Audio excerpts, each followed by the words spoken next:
राजमहल में राजा की पुण्यतिथि पर भव्य जश्न का आयोजन हुआ है, लेकिन रानी चंद्रलेखा के चेहरे पर एक रहस्यमयी मुस्कान छुपी थी।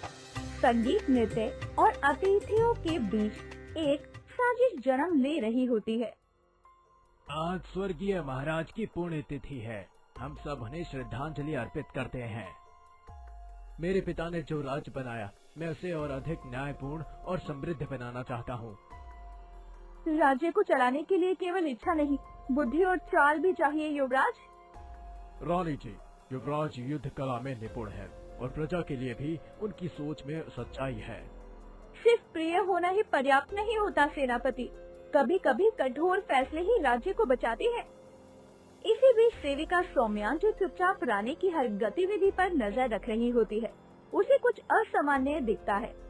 रानी जी कुछ ज्यादा ही शांति से मुस्कुरा रही है, जैसे कोई और योजना उनके मन में हो।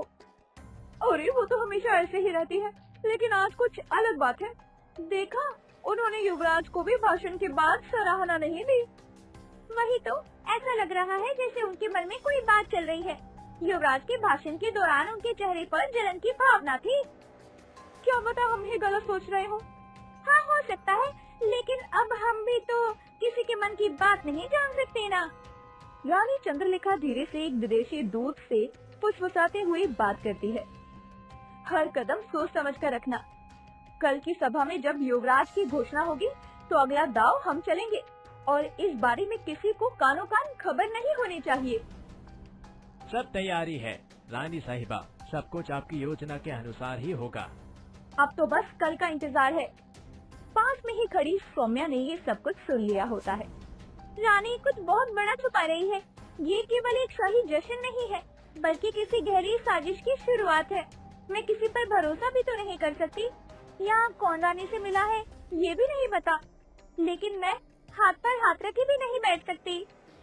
अगली सुबह राज्यसभा में सब एकत्रित होते हैं। रानी सिंहासन पर बैठी है, युवराज बगल में। तभी रानी चंद्रलेखा कहती है, आज मैं एक महत्वपूर्ण निर्णय लेने जा रही हूँ, जो हमारे राज्य के भविष्य के लिए आवश्यक है। लगता है युवराज को गद्दी सौंपने जा रही है। अच्छा है, अब हमारे राज के सिंहासन को उसका हकदार भी मिल जाएगा।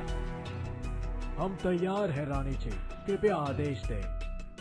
युवराज अर्जुन को तत्काल सीमावर्ती प्रांत में भेजा जाएगा। वहाँ बाहरी आक्रमण की खबरें आ रही हैं। ये उनका पहला असली परीक्षण होगा। माँ, लेकिन आप जानती हैं कि वो इलाका असुरक्षित है। मुझे लगा आप मुझे राजकाज में सम्मिलित करेंगी, न कि मुझे दूर भेजेंगी। जी रानी जी, अभी ये उचित समय नहीं है युवराज को यहाँ से भेजने का। राजा बनना आसान नहीं बेटा। यदि तुम सीमाओं की रक्षा नहीं कर सकते, तो राजगद्दी का सपना भूल जाओ। रानी जी, क्या इतना कठोर कदम उचित होगा? युवराज को तैयार होने का समय भी नहीं मिला। समय नहीं रुकता सेनापति, और न ही दुश्मन इंतजार करता है। हम सबको तो खुश होना चाहिए कि युवराज अपनी बहादुरी का परिचय देने जा रहे हैं।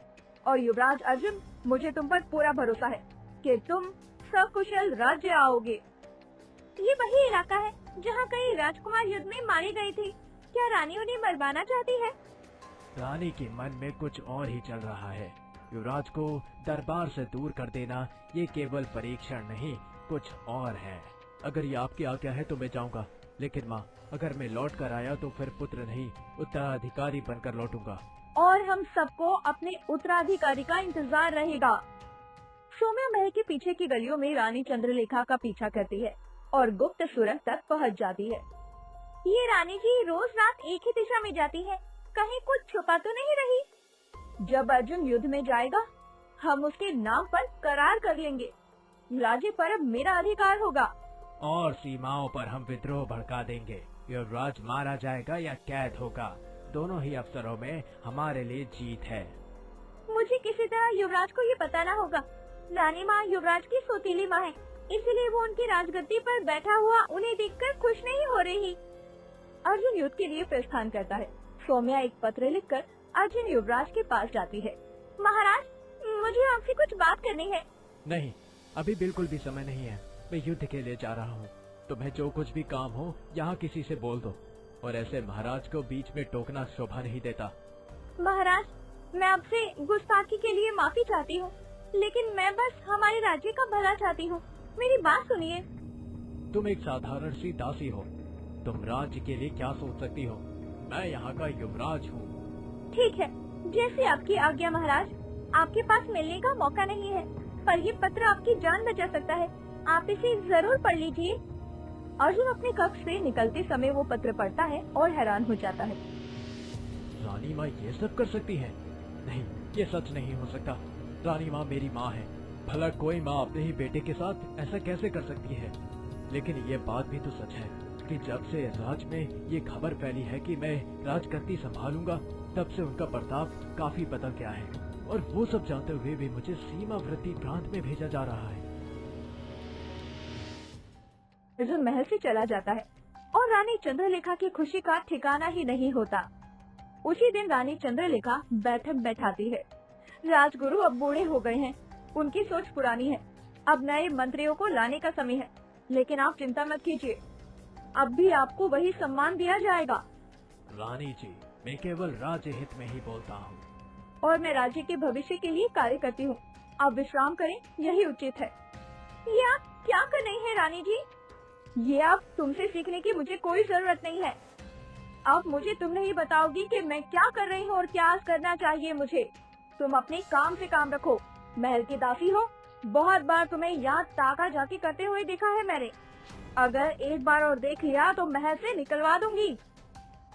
सब कुछ अब चंद्रलेखा रानी के हिसाब से हो रहा था। कुछ ही दिनों में राज्य में ये खबर भी फैल जाती है कि युवराज अर्जुन लापता है।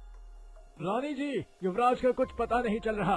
1 सप्ताह हो गया है, शायद विरोधियों ने युवराज को बंदी बना लिया है। क्या? लेकिन अब राज्य का राजपाट कौन संभालेगा? इतना बड़ा राज्य है, किसी के भी हाथ में नहीं दे सकते ना, और ना ही कोई राजपाट संभालने वाला है।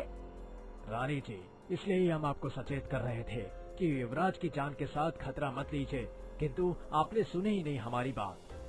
जब मैं यहाँ हूँ राजपाट संभालने के लिए, तो ना ही किसी दूसरे राजा की जरूरत है और ना ही किसी की बात सुनने की। जो मैंने सोचा था वही हुआ। राज्य भी मेरा और अब राज्य की सारी धन दौलत संपत्ति भी मेरी। रानी जी, आप स्त्री है, लेकिन आपको ही अब राजपाट संभालना होगा। 1 सप्ताह में आपका अभिषेक करवा देना ही सही रहेगा, क्योंकि बिना किसी उत्तराधिकारी वाला राज्य ज्यादा समय तक चल नहीं पाता। रानी चंद्रलेखा काफी खुश हो जाती है। 1 हफ्ते बाद रानी का अभिषेक शुरू होता है, लेकिन तभी वहाँ पर युवराज अर्जुन सौम्या के साथ आ जाता है। युवराज अर्जुन, आप बिल्कुल ही सलामत हैं। हाँ, और वो युद्ध भी हम जीत गए। हर बार कोई खबरी विरोधियों को खबर पहुंचा देता था, किंतु इस बार ऐसा कुछ नहीं हुआ। इसलिए हमने ही युद्ध में विरोधियों को उनकी चाल में धराशाही कर दिया। तुम अब तक जीवित कैसे हो? तुम तो बंदी थे ना? रानी माँ, आपको इतना सब कुछ कैसे पता? मुझे तो दरबारी द्वारा ही पता चला था। कोई बात नहीं रानी माँ, मैं सब कुछ बता देता हूँ।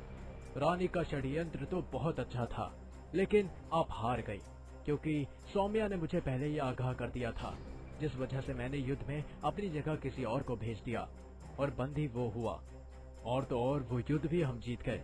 लेकिन रानी माँ, आपने अपने बेटे के साथ ऐसा क्यों किया? राज्य में मेरे नाम पर विदेशी सेना को प्रवेश कैसे मिला और क्यों मिला? ये तुम्हारी रक्षा के लिए था और मैंने कुछ नहीं किया। मैंने अपनी आंखों से देखा है, ये सुरंग रानी और विदेशी शत्रुओं के षड्यंत्र का हिस्सा है। रानी माँ, आप अभी भी अपनी गलती नहीं मान रही हैं। अरे आपके पास सब कुछ तो था, फिर ये सब क्यों? मुझे माफ कर दो, मुझसे गलती हो गई। मेरा कोई पुत्र नहीं था। मुझे लगा सब कुछ तुम्हें मिल जाएगा और मैं केवल एक महाराज की सौतेली माँ बनकर रह जाऊंगी, इसलिए मैंने ये षड्यंत्र किया। मुझसे बहुत बड़ी गलती हो गई, मुझे क्षमा कर दो। सत्य कभी छुप नहीं सकता। सत्य की यही सबसे बड़ी खासियत होती है कि चाहे जितनी मर्जी उसे छुपा लो, लेकिन वो बाहर आ ही जाता है। माँ, आप मेरी माँ थी, लेकिन आपने राज्य से विश्वासघात किया है। राज्य को अपने हाथ में लेने की चाहत ने मुझे अंधा कर दिया था।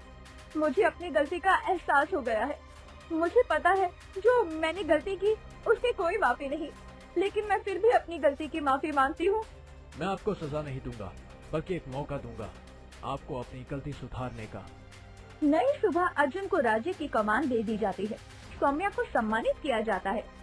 इस राज्य की रक्षा अब योग्य हाथों में है और एक साधारण सेविका ने हमें बचाया।